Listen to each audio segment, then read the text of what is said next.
हाय, जय आदिवासी सर्वांना. मागच्या व्हिडिओमध्ये बीट ज्यूस कसा बनवते मी माझ्यासाठी तो दाखवला होता तुम्हाला आणि तुम्हाला म्हटलं होतं नेक्स्ट व्हिडिओमध्ये मी फेस पॅक कसा बनवते बीट ज्यूसचा तो दाखवलेला असता. तर इथं थोडंसं बीट ज्यूस घेऊन घेतलेलं आहे. त्याच्यामध्ये 2 चम्मच आपण तांदळाचं पीठ किंवा बेसन पीठ ॲड करू शकतो किंवा दोघं ॲड करून पेस्ट पॅक बनवू शकतो. आणि ती पेस्ट बनवल्यानंतर आपण असे चेहऱ्यावर पूर्ण लावून घ्यायची. नॅचरल आहे ते, याचे काही साईड इफेक्ट वगैरे काही होत नाही. छान असा पिंक कलरचा ग्लो येतो.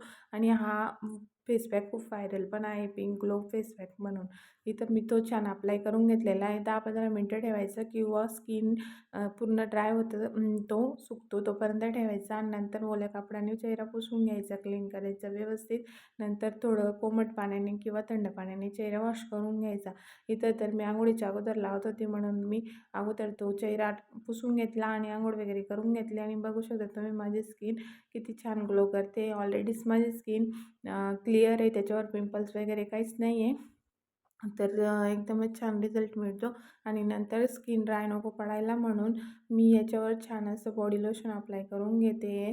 आता ते कारण स्किन ड्राय पडते नंतर आपण हे आपले फेस पॅक वगैरे अप्लाय केल्यानंतर. तर मग इथे छान बघू शकता तुम्ही किती छान ग्लो आलेला आहे माझ्या चेहऱ्यावर. आणि असंच तुम्ही पण अप्लाय करून बघा आणि मला कळवा तुमच्या चेहऱ्यावर की छान ग्लो आला की नाही असं. चला तर मग ऑफिसला जायला निघाले मी. आणि माझा आजचा लूक कसा वाटतोय कमेंट करून नक्की सांगा. आणि आयडीला फॉलो करून घ्या. भेटते तुम्हाला पुढच्या व्हिडिओमध्ये. तोपर्यंत सर्वांना बाय.